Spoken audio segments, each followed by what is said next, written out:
Mesdames et messieurs, rebonjour et bienvenue pour cette nouvelle édition d'Autour du Monde, version Moyen-Orient pour ce jeudi, le 14 octobre 2021. On commence tout de suite avec ce compte-rendu. Le président Abdel Fattah el-Sisi regagne la patrie en provenance de la capitale hongroise Budapest après avoir pris part au sommet de Visegrad. Le chef de l'État a participé mardi au sommet de l'Égypte et des États membres au groupe de Visegrad, qui comprend la Hongrie, la Pologne, la République tchèque et la Slovaquie. Le président Abdel Fattah el-Sisi a rencontré hier son homologue hongrois, le président János Áder. El-Sisi a également rencontré le Premier ministre hongrois qui a salué le rôle positif de l'Égypte afin de parvenir à un règlement politique pour toutes les crises existantes au niveau régional ainsi que de renforcer les ponts de dialogue entre les pays africains, arabes et européens.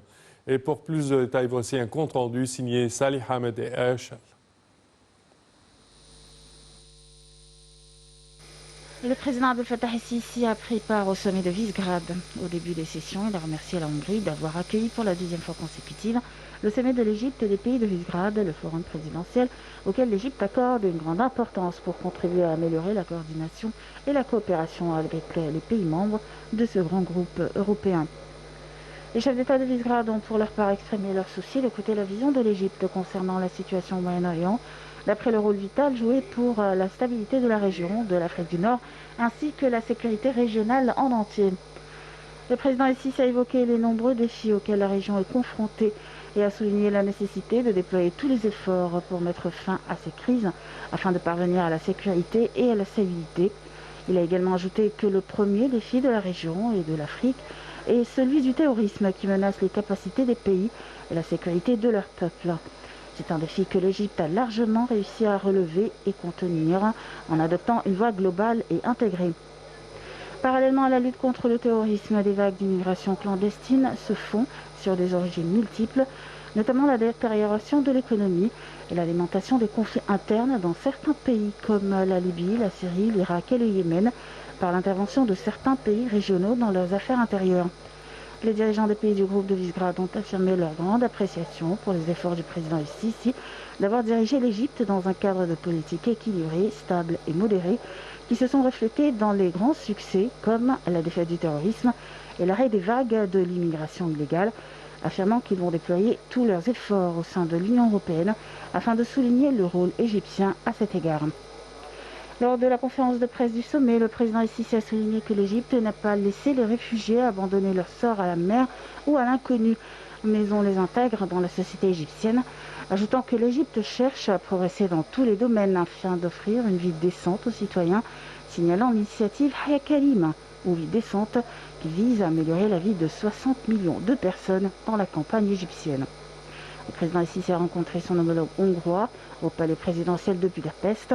Le président hongrois a salué l'expérience de développement réussi dont l'Égypte est actuellement témoin sous la direction du président el-Sisi dans tous les domaines et les grands projets nationaux en cours, soulignant le souci de son pays de soutenir les efforts développementaux de l'Égypte dans tous les domaines à travers l'échange d'expériences et l'investissement commun.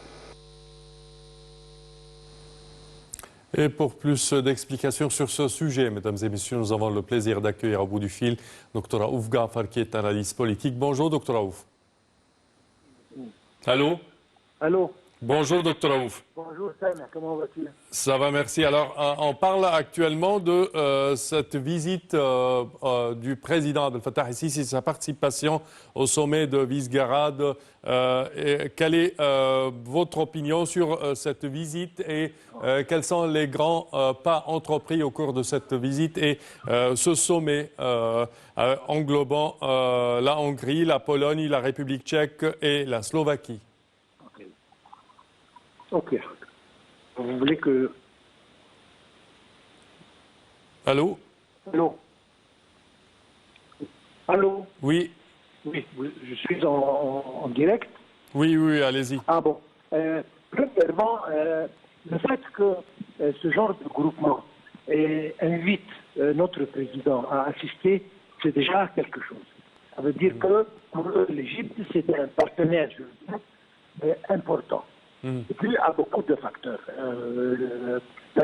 Le rôle régional que l'Égypte joue, le fait qu'il y a le hub de l'énergie qui se forme dans l'Est de la Méditerranée, etc. Donc, ça, c'est une chose vraiment bonne.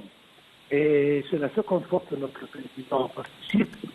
Et à mon opinion, ces pays peuvent nous offrir autant qu'amélioration dans les domaines commerciaux, etc. On augmente nos exports, etc. Mais à mon opinion, c'est que ce genre de pays travailler avec l'Égypte pour longtemps, particulièrement dans les travaux industrie mécanique. Ils sont développés dans ce domaine. Ils ont des technologies qui est pas si compliquées, peut-être assimilées facilement par l'Égypte. C'est pour ça que nous insistons à garder toujours des relations avec ces pays de l'Europe Est pour profiter de leur expérience et de leur know-how dans ce genre d'industrie. Je pense que, donc, certainement, on ne doit pas oublier les partis politiques. Je ne parle pas beaucoup de politique, moi, mais probablement, nous avons besoin d'une opinion globale qui endosse nos points de vue sur les problèmes régionaux, les Libyes, etc. Parfait, Dr Raouf Ghafar, nous tenons à vous remercier de vos explications. Merci à vous.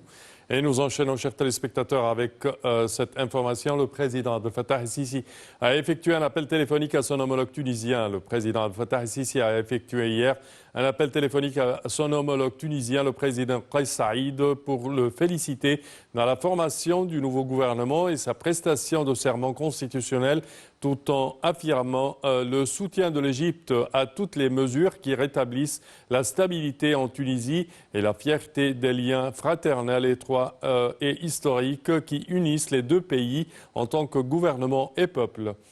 Pour sa part, le président tunisien a exprimé sa gratitude pour les félicitations de Monsieur le Président, pour ce qui reflète la profondeur et la force des relations entre l'Égypte et la Tunisie, soulignant le souci de renforcer les cadres de coopération bilatérale conjointe, appréciant les efforts de l'Égypte à l'égard de l'affaire tunisienne et son rôle essentiel dans le renforcement des mécanismes d'action conjointe arabes et africaines face aux défis régionaux actuels. Élections législatives en Irak, nous n'acceptons pas ces résultats fabriqués, snobés par les électeurs lors des législatives anticipées en Irak. Plusieurs partis chiites pro-iraniens ont crié à la fraude mardi, affirmant qu'ils prendraient les mesures nécessaires pour annuler cette escroquerie. En net recul à l'issue des élections législatives de dimanche en Irak, d'influents partis chiites pro-Iran ont crié à la fraude mardi, affirmant qu'ils prendraient les mesures nécessaires pour annuler cette escroquerie. Sans surprise, les résultats préliminaires publiés tard lundi par la commission électorale au lendemain des législatives anticipées donnent comme grand gagnant le courant du leader chiite Muqtada Sadr. Cet ancien chef des milices a combattu les troupes américaines par le passé et développé aujourd'hui une rhétorique hostile à l'Iran qui exerce une grande influence chez son voisin irakien. Deuxième force au Parlement sortant, l'Alliance de la Conquête, qui représente les ex-paramilitaires du puissant Hashd Shaabi, a accusé un net recul passant de 48 sièges à une dizaine.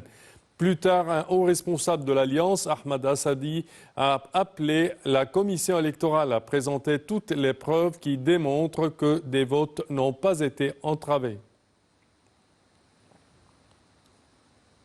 Et nous passons au Yémen. Au Yémen, les rebelles Houthis progressent malgré de lourdes pertes. L'escalade de la violence se poursuit autour de Ma'rib, dans le nord du Yémen. Près de 300 rebelles Houthis ont été tués en l'espace de 2 jours dans les frappes aériennes, selon les chiffres communiqués mardi par la coalition militaire soutenant les forces gouvernementales yéménites. Riche en pétrole et en eau, la prise de la ville ouvrirait aussi aux rebelles la porte de l'Est et du Sud du pays, toujours aux mains du gouvernement réfugié à Aden, grande ville portuaire située sur la côte méridionale. Malgré les pertes, les observateurs présents sur place font état d'une progression des rebelles soutenus par l'Iran. Signe que l'étreinte se resserre un peu plus autour de la ville. Les frappes aériennes de la coalition ont touché le secteur d'Al-Abdiya, situé à une centaine de kilomètres en direction du sud.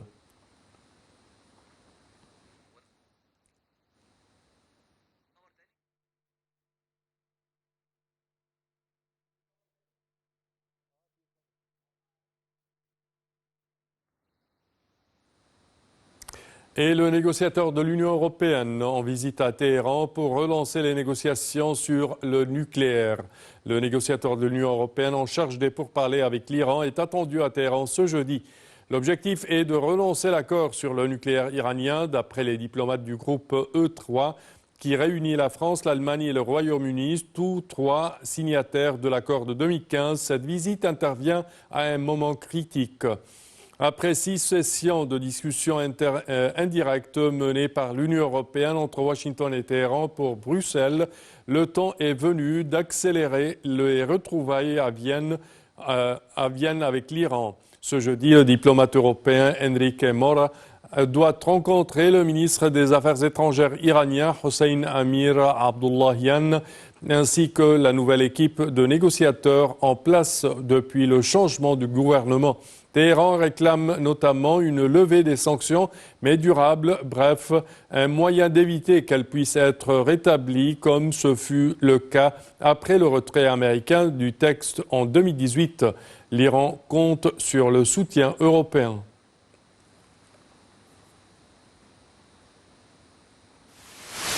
Et ceci conclut, chers téléspectateurs, notre édition d'aujourd'hui d'Autour du monde, version Moyen-Orient. Je vous remercie de votre attention et je vous donne rendez-vous la semaine prochaine à la même heure. Au revoir.